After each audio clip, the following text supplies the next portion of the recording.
A continuación, y por honor al tiempo, creo que pasamos la sección preguntas. Vamos a tener a la doctora Yedid Barcarcel de Ecuador. Es doctora en Medicina y Cirugía de la Universidad Central del Ecuador, con un magíster en Nutrición de la Universidad Simón Bolívar, con un posgrado en Nutrición Clínica y Salud Pública, educadora en diabetes, médico nutrióloga asociada al Hospital Metropolitano, miembro del equipo HUB del proyecto ECO, ex profesora de la Escuela de Nutrición de la Universidad Internacional del Ecuador y de la Universidad San Francisco de Quito,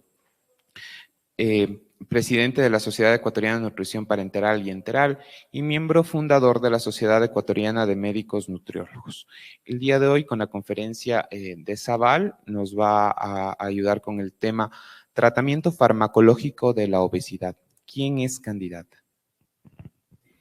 Buenas noches con todos. Ante todo quiero agradecer a la Sociedad de Endocrinología por la invitación y felicitarles mucho por esta iniciativa sobre unas jornadas dedicadas a la mujer, ¿no?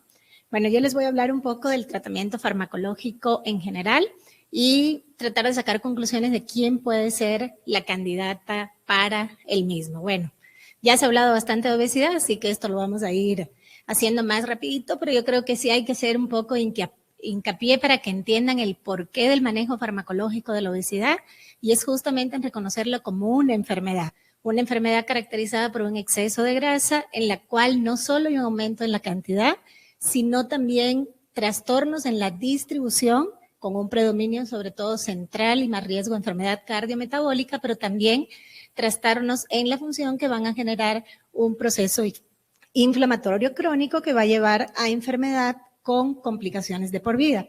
Ya se habló del sobrepeso y obesidad en el Ecuador. Aquí lo que quiero resaltar es cómo en comparación con los hombres, la tendencia a que las mujeres tengan más sobrepeso y obesidad va aumentando con la edad y sobre todo, como lo ven en rojo, cuando comparamos la primera línea es de hombres y la segunda de mujer los colores rojos representan obesidad y podemos ver cómo el aumento es mucho mayor en lo que es obesidad en las mujeres cuando ya empiezan a aumentar, cuando ya empiezan a tener edades sobre los 40 años.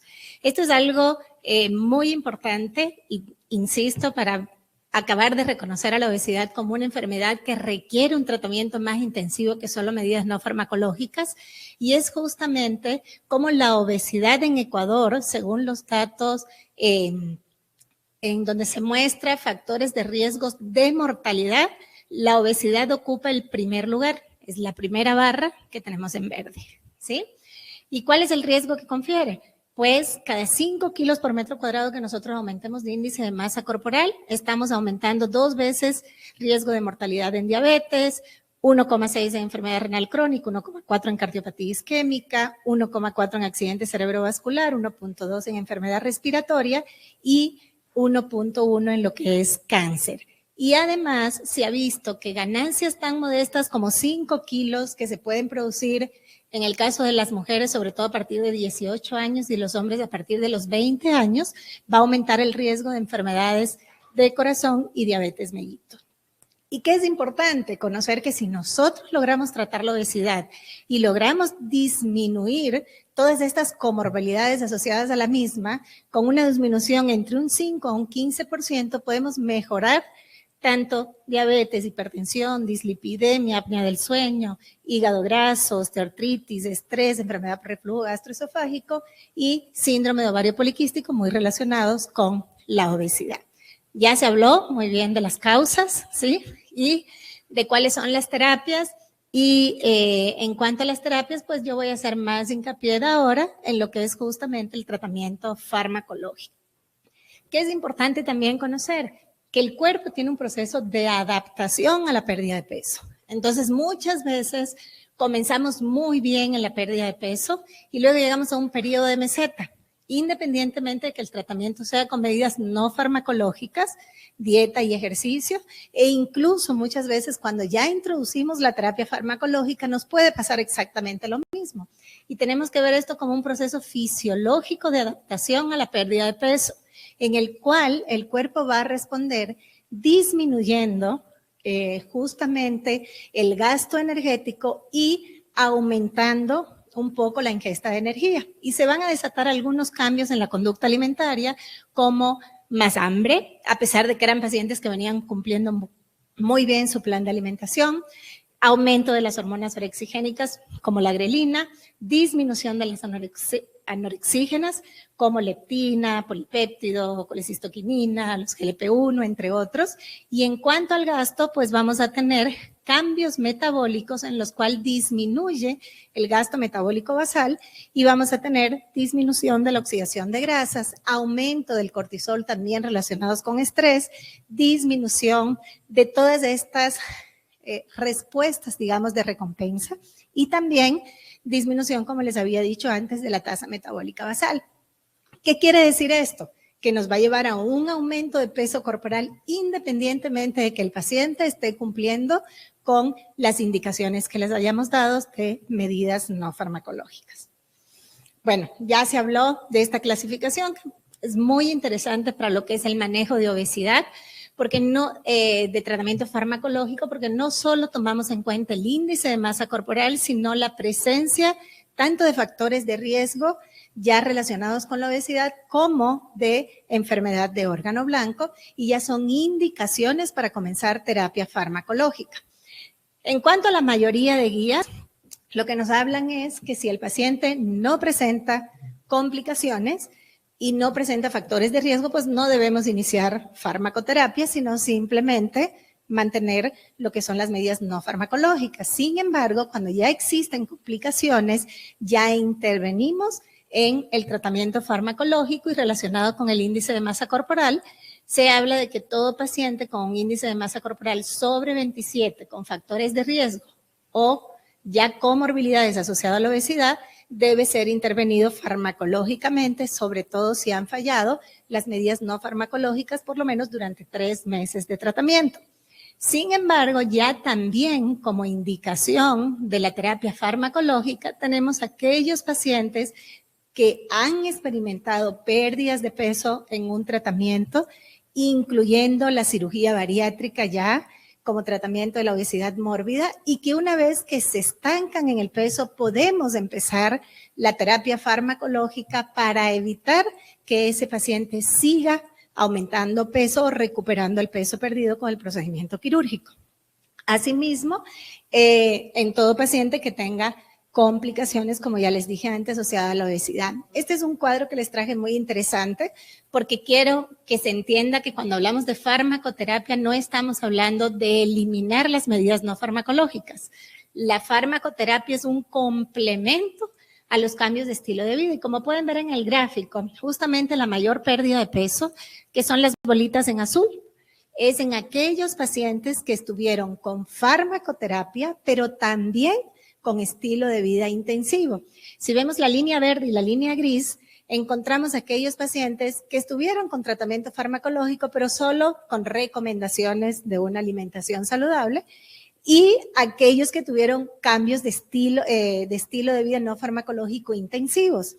Y los que solo utilizaron, digamos, solo el tratamiento farmacológico, que son los de arribita, son los que menos efecto beneficioso tuvieron en el cambio del peso. Insisto, la farmacoterapia es un coadyuvante a el tratamiento o las medidas no farmacológicas. Por sí solo no nos va a dar resultados. Este es un artículo que me pareció interesante traerlos porque yo creo que en lo que más estamos fallando como médicos es que al no identificar a la obesidad como una enfermedad, no la estamos tratando adecuadamente. Ya vamos a ver algunas de las cosas que nos impiden recetar un medicamento para terapia farmacológica, pero para que tengan una idea, un estudio en Estados Unidos que han tenido el acceso a la medicación mucho antes que nosotros y con más variedad de medicamentos a utilizar, solo el 2,4% de los pacientes con diagnóstico de obesidad, no estamos hablando todavía de sobrepeso, solo el 2,4% recibió tratamiento farmacológico. Ha habido un incremento en el uso de los fármacos para la obesidad. En el 2010 era de 1,1, ahora en el 2000, ya son 2 años, se logró aumentar este 2,9%, pero si estamos hablando que por lo menos en Ecuador es la primera causa o factor de riesgo de mortalidad, me parece números realmente irrisorios, ¿no? Que solamente se trate a menos del 3% de la población. Y en aquellos que fallaron al tratamiento, no que fallaron, sino que o fallaron o comenzaron a recuperar peso después de la cirugía, más o menos del 3,5% ya se está implementando el uso de la farmacoterapia. El medicamento más utilizado, esto fue el mismo estudio que se realizó en Estados Unidos, ha sido la fentermina. Y como verán, el resto de medicamentos ni siquiera alcanza un valor de 0,55% en el uso a nivel poblacional. Es decir, esto nos lleva a pensar de que tenemos en nuestras manos recursos para tratar una epidemia, una pandemia, ¿sí? Y no los estamos utilizando. Entonces yo creo que si lo hacemos de la manera acertada, no es ponernos a recetar a todos, pero si lo hacemos de manera acertada y bajo las indicaciones y conociendo bien el medicamento, vamos a tener mucho más éxito en el control de esta pandemia. Y este es el gráfico del uso de medicamentos en los pacientes post cirugía bariátrica, que como verán, sí ha incrementado a través de los años. Entonces ha habido un modesto aumento, pero todavía seguimos infrautilizando los recursos de farmacoterapia para el tratamiento de la obesidad. Como vimos en el gráfico inicial, bueno, ya no les voy a retroceder, pero la obesidad como factor de riesgo de mortalidad estaba sobre la diabetes, ¿sí? Y si vemos en este estudio que compara el uso de medicamentos para la diabetes con el uso de medicamentos para la obesidad, vemos que el uso de antidiabéticos es 15 veces más que el uso del tratamiento con farmacoterapia para la obesidad. Y si tomamos en cuenta que a la hora del diagnóstico de una diabetes el 80% de los pacientes padece obesidad, creo que nos estamos quedando cortos en lo que es el manejo de la obesidad. ¿Cuáles serían las probables barreras para que nosotros utilicemos los medicamentos desde el punto de vista de servicio de salud? Primero, que siempre tratamos de buscar las medidas no invasivas, lo cual está perfecto, pero tenemos que saber hasta cuándo esas medidas no son suficientes. Lo otro, que siempre tenemos percepciones negativas en cuanto a seguridad y eficacia de los medicamentos, y es lo que yo voy a tratar ahorita de resumirles un poco a través de estudios, y también que son muy costosos y los seguros no quieren cubrir. Además, yo sí considero que tenemos todavía lagunas en el conocimiento y experiencia muy limitada, por lo que no teníamos muchos medicamentos para utilizar, que nos frenan también un poco a la hora de emplear uno u otro medicamento para el manejo de la obesidad. En cuanto a los pacientes, pues costos y falta de cobertura de seguro, potencial también de efectos adversos y expectativas poco realistas, ya que creen que porque voy a tomar el medicamento voy a perder 20 kilos en un mes, y eso no es real. Entonces, son parámetros que también debemos explicarle al paciente y debemos también nosotros tener en cuenta. Ya en la charla anterior, pues se habló justamente de cómo nosotros hacer un diagnóstico adecuado, y para la utilización de medicamento tenemos que hacer mucho énfasis en una historia clínica, evaluar adecuadamente comorbilidades, qué tipo de medicamentos estamos usando. A veces queremos usar un medicamento para la obesidad, cuando en realidad la obesidad del paciente se debe a un medicamento que está tomando. Entonces eso tenemos que tomar en cuenta antes de recetar un medicamento, explicarle al paciente y conocer nosotros muy bien mecanismo, eficacia y perfil de seguridad del medicamento que vayamos a utilizar, pero también negociar con el paciente según los factores adversos y acomodar ese medicamento al paciente, y como les decía antes, pues establecernos metas que sean reales y metas que sean alcanzables. Otra de las cosas que tenemos que tomar en cuenta es que cualquiera de los medicamentos que existe para la pérdida de peso está contraindicado en mujeres embarazadas o que quieren embarazo, y se recomienda que toda mujer en edad fértil, si le vamos a empezar tratamiento farmacológico, utilice algún tipo de método anticonceptivo que sea fiable, ¿no? Insisto también, siempre va acompañado de aumento de actividad física, dieta hipocalórica y terapia conductual. Otra cosa muy importante es que debemos evaluar constantemente cómo está respondiendo el paciente, no solo en resultados en cuanto a peso, sino también a la presencia de factores o digamos, eventos adversos relacionados con el medicamento, ¿no? Como les mencionaba antes, existen algunos medicamentos que pueden aumentar el peso y que simplemente con quitarlos nosotros vamos a tener mejores resultados junto con las medidas no farmacológicas, y muchos de ellos son medicamentos para tratar comorbilidades presentes en los pacientes. Por ejemplo, en el caso de hipertensión, el uso de beta bloqueadores puede hacer que el paciente aumente de peso. Entonces, nosotros lo que tenemos que ver es una alternativa a ese tratamiento para evitar como efecto colateral un aumento de peso. En el caso de la diabetes, pues todos conocemos también, ¿no?, que tenemos medicamentos que pueden, como las sulfonilureas, que pueden producir aumento de peso, pero también disponemos de otros medicamentos que nos pueden ayudar o a controlar el peso o a disminuirlos, como los agonistas de GLP-1 o también los inhibidores de la SGLT2, ¿no?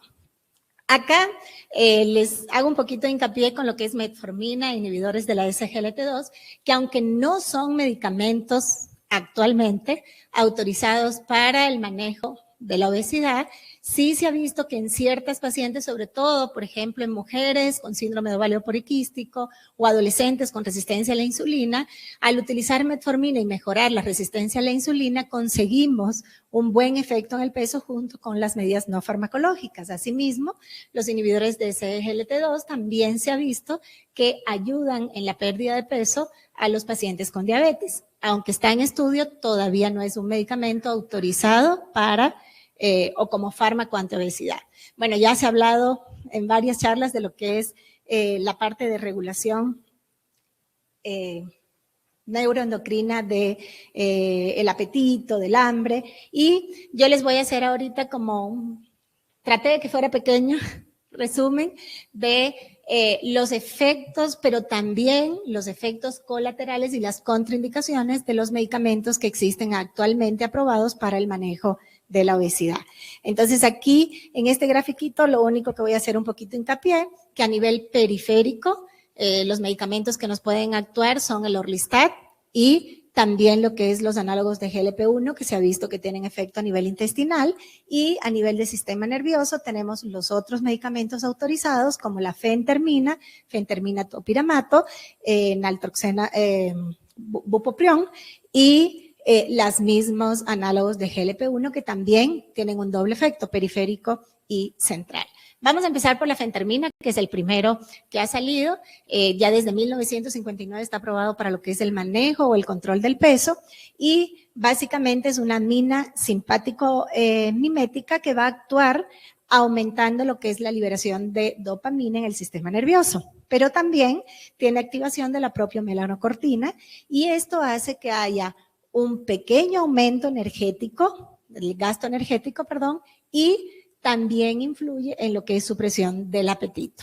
Las dosis que utilizamos son 18,75 y se puede llegar a 37,5 diarias, preferiblemente en las mañanas, porque puede producir insomnio entre uno de sus efectos, digamos, colaterales. Entre los efectos colaterales ya los vamos a ver más adelante y ya es un medicamento incluso que ha sido autorizado para el manejo en adolescentes con obesidad a partir de 16 años. Está aprobado para lo que es uso a corto plazo, es decir, hasta 3 meses. Sin embargo, ya la Sociedad de Farmacología Americana lo empieza ya a recomendar como uso a largo plazo. Vamos a ver algunos estudios. Bueno, este es un estudio en el cual se compara placebo con fentermina, tanto administrado intermitentemente como de forma continua, y se ve una diferencia de una pérdida de peso de casi 13 kilos a las 36 semanas en comparación con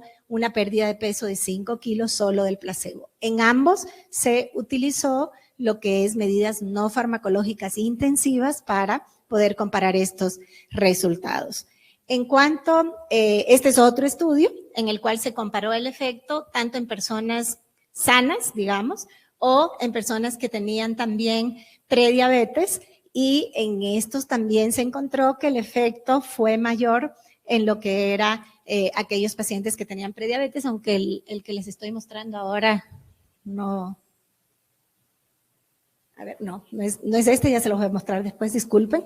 En este lo que estamos viendo es una disminución entre placebo y el uso de fentermina, no solo en lo que es peso, que se consiguió una pérdida de 8 kilos, sino también con una pérdida de 7 centímetros en lo que es circunferencia de cintura. Y en el lateral, ahí sí tenemos una comparación entre diabetes y prediabetes, donde se vio mayor efecto en la pérdida de peso en aquellos que tenían prediabetes con el uso de fentermina.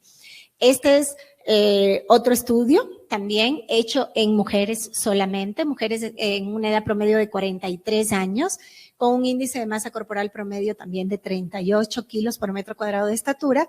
Y en este lo que se trató de investigar fue el uso a largo plazo de la fentermina.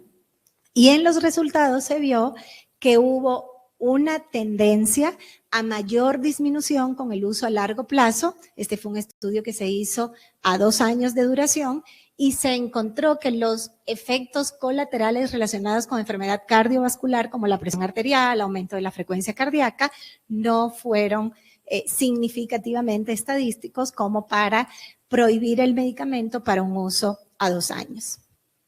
Este también es un estudio en una población más parecida a la nuestra, en México, y acá también se probó la efectividad de la fentermina a largo plazo, y ellos notaron que incluso aquellos pacientes que no habían logrado esa pérdida de peso del 5% en los primeros 3 meses, lo lograron a los 6 meses de tratamiento.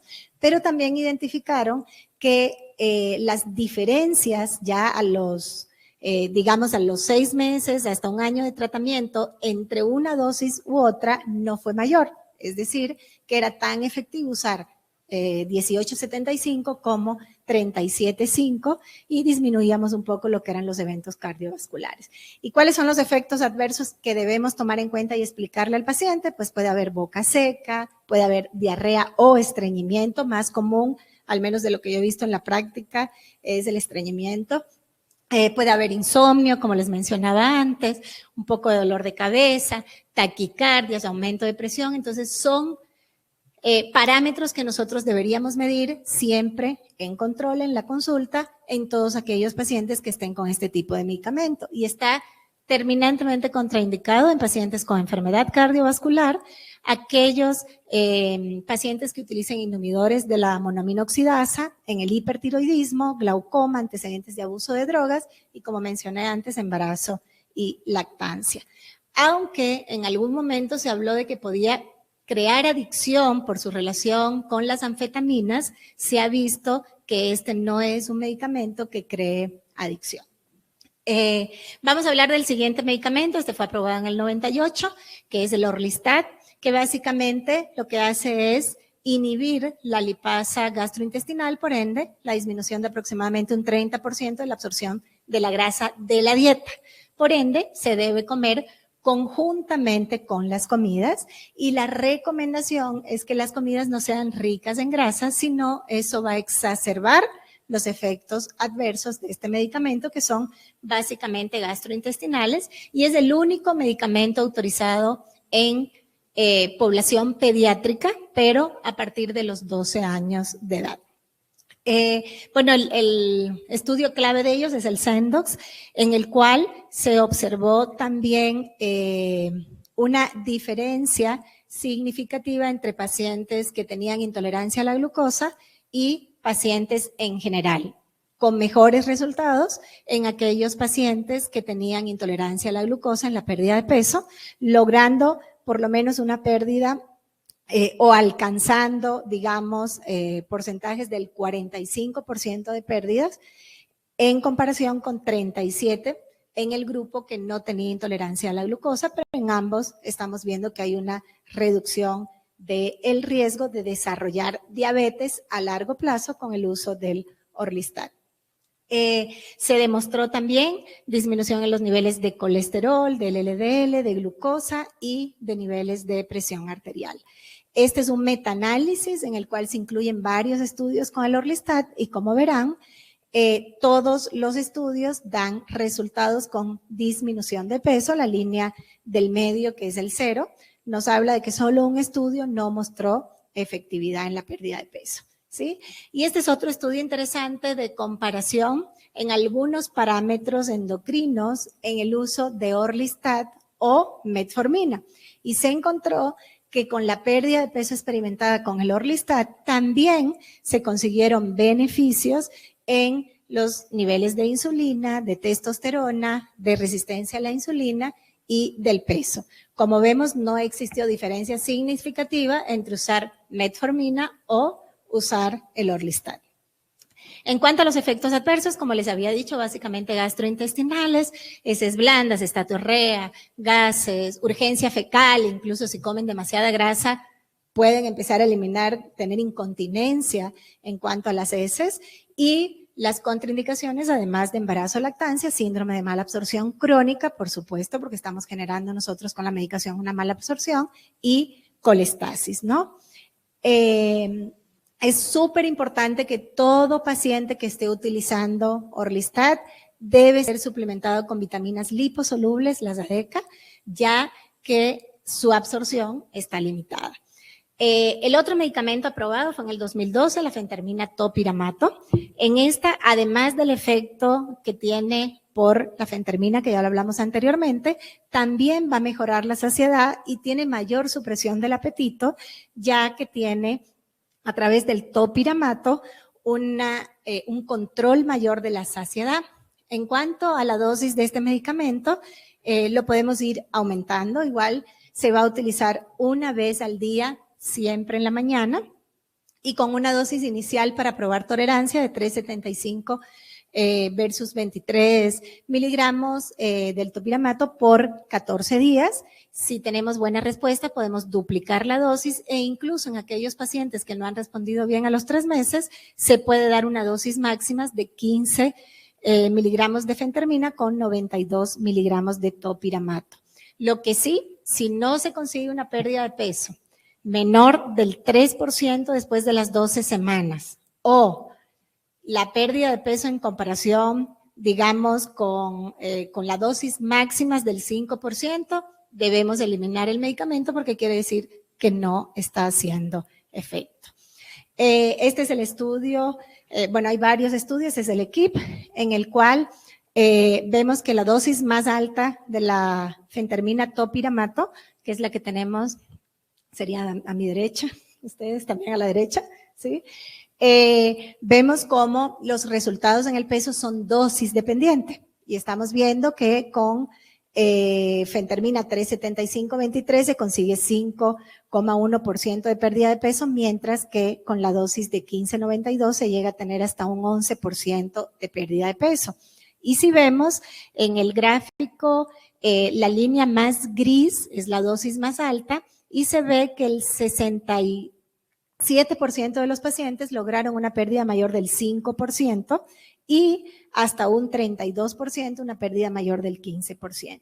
Este es el estudio Sequel, en el cual lo que se evaluó también fue la media de pérdida de peso y también se observan valores evidentes de pérdida de peso. Este es el mismo metaanálisis que le mostré del Orlistat, en el cual se evaluó más bien varios estudios de fentermina topiramato y también se demostró que en todos los estudios hay una disminución significativa del peso. Ahora, ¿cuáles son los efectos colaterales? Mareo, parestesias, que por ejemplo en mi caso es una de las cosas que más veo en la consulta. Puede haber también boca seca, estreñimiento, ¿sí?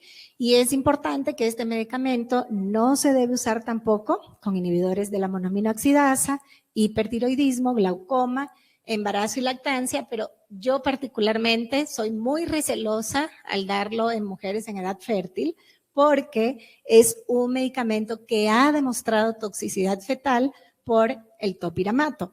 Entonces, ojo con eso, si lo vamos a dar en una mujer en edad fértil, tenemos que garantizar que no hay embarazo. Eso es súper importante. Si no, o hay dudas o vemos que no tiene la suficiente disciplina, es preferible usar otra opción de medicamento.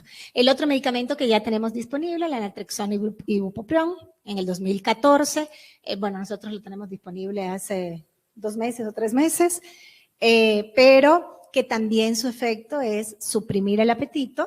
La naltrexona es un antagonista de los receptores opioides y el bupropión inhibidor de la recaptación de noradrenalina y dopamina, y igual se puede utilizar a largo plazo. El tratamiento lo vamos a iniciar con dosis, las tabletas vienen de 8,90 miligramos, y el tratamiento lo vamos a usar una semana, una tableta, la siguiente semana una en la mañana, una en la noche, luego a la tercera semana 2 en la mañana y 2 en la noche, hasta llegar a la dosis final, que sería 32,360, que serían 2 tabletas diarias. El problema aquí a veces es la adherencia al tratamiento. Recordemos que también los pacientes con obesidad tienen muchas otras comorbilidades y son polimedicados. Entonces, esa es otra de las cosas que les frena en el cumplimiento. Y hay varios estudios, está el COR1, el COR2, incluso otro estudio en el cual se probó efectividad en pacientes con enfermedad cardiovascular, pero que hubo que suspender porque creo que fue que los datos salieron a la luz antes de terminar el estudio. Entonces, aquí igual vemos una evidente disminución de 6,4% en comparación con 1,2%. No sé si recuerdan en los porcentajes que les mencioné al inicio, hay muchas patologías que solo con la pérdida del 5% o comorbilidades asociadas a la obesidad logran mejorar la enfermedad, ¿no? Este es otro estudio también en el que igual se nota no solo la disminución del peso corporal, sino una disminución de 0,5% de la hemoglobina glicosilada. Y en el mismo metaanálisis anterior, al evaluar la naltrexona bupropión, también se ve una disminución en todos los estudios de al menos el 4%. ¿Cuáles serían los efectos adversos? Náuseas, vómito, diarrea, estreñimiento, dolor de cabeza, boca seca, mareos, ¿sí? Hay que tener mucho cuidado y estudiar muy bien al paciente, prohibido en adolescentes, porque puede haber comportamiento o ideación suicida. Entonces tenemos que controlar todos estos factores en el paciente, ¿no? Contraindicación, hipertensión no controlada, convulsiones, trastornos alimentarios como anorexia o bulimia, interrupción reciente de lo que es el consumo de alcohol, uso de barbitúricos, de antiepilépticos, uso crónico de opioides y también de inhibidores de la monoamino oxidasa. Y por supuesto, el embarazo. La liraglutide para el manejo de la obesidad, digamos que es el único medicamento que hasta ahora ha demostrado disminución de riesgo cardiovascular, pero no tenemos en el país. Igual se los traje porque hay muchos pacientes que se los compran en otros lados y los traen y les llegan a la consulta ya con el tratamiento con la liraglutide, entonces por eso se lo traje. La dosis de la, bueno, ya sabemos que la liraglutide se usa desde el 2010 en el manejo de la diabetes, ¿sí? Pero la dosis para lo que es la intervención en obesidad son de 3 miligramos subcutáneos diarios. ¿Sí? Se empieza también con una titulación de la dosis, empezamos con 0,6 y vamos aumentando 0,6 miligramos cada semana según cómo van los efectos adversos, que la mayoría son efectos de tipo gastrointestinal, y la idea es llegar a los 3 miligramos días, ¿no? También ya ha sido autorizado en individuos menores de, a partir de 16 años o mayores, ¿no? Y es un agonista del receptor GLP-1 y su función fundamental suprime apetito, pero también aumenta lo que es la saciedad. Y aquí tenemos algunos de los efectos de la liraglutide, y bueno, ya vamos a ver también después de la semaglutide como inhibidores, como análogos de GLP-1, y actúan no solo a nivel intestinal, disminuyendo lo que es el vaciamiento gástrico, sino también a nivel de páncreas, aumentando biosíntesis de insulina, mejora proliferación de células betas y disminuye la apoptosis también de las células beta. A nivel hepático aumenta la sensibilidad a la insulina y disminuye la producción hepática de glucosa. Y a nivel cerebral, como yo les dije antes, también tiene efecto central con aumento de neuroprotección y disminución del apetito. Doctora, disculpe, estamos sobre el tiempo ya. Ya.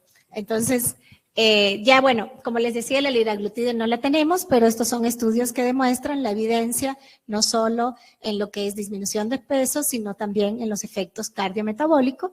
Y este es un metaanálisis donde demuestra una disminución de menos incluso del 4%. Como les decía, los síntomas gastrointestinales son los efectos no deseados y no se debe utilizar en antecedentes personales o familiares de carcinoma medular de tiroides o síndrome de neoplasia endocrina múltiple, y tampoco en el embarazo, y no usar con insulina por el riesgo de hipoglicemias. Y el último que ya salió, que se ha visto que es como el que mejores efectos o más promete, digamos, en el tratamiento del manejo de la obesidad, es la semaglutide, que tampoco la tenemos acá, y la dosis que se utilizaría es de 2,4 miligramos subcutáneos por vía, subcutáneo una vez a la semana. En cuanto a lo que es, ya para ir resumiendo, lo que es la selección de la farmacoterapia, ¿cuál es el paciente candidato? Pues aquí les traigo en qué tipo de patologías nosotros pudiéramos utilizar cada uno de los medicamentos que están aprobados, como el Orlistat, la fentermina topiramato, el naltrexona bupropión y la liraglutide. Si nos enfocamos en los que nosotros tenemos acá, pues la fentermina nos va bien en tratamiento inicial y en pacientes post cirugía bariátrica, o como vamos a ver más adelante, en aquellos que tengan un metabolismo lento, más adelante cortico, no me demoro mucho. Y en cuanto al Orlistat, una de las ventajas que tiene es que como trabaja solo a nivel periférico, pues lo podemos utilizar en aquellos pacientes con síndrome metabólico o comorbilidades asociadas al síndrome metabólico, diabetes, entre otros. En cuanto a lo que es ansiedad o atracones, nos va a servir mucho lo que es naltrexona bupropión. Y hubo un estudio realizado en la Clínica Mayo en el cual se determinaron también, aparte del uso de los medicamentos que ya les mencioné antes según comorbilidad, también según el fenotipo de obesidad del paciente, es decir, ¿qué es lo que hace que el paciente no cumpla la dieta o no pierda peso? Y se dividió en cerebro hambriento, que es cuando hay una saciedad normal, intestino hambriento, que también son alteraciones en la homeostasis, es el paciente que come, pasa un ratico y tiene que seguir comiendo. Hambre emocional, que es cuando tenemos un problema en que todo lo resolvemos o todas nuestras emociones la resolvemos a través de la comida como una recompensa, y disminución del gasto energético.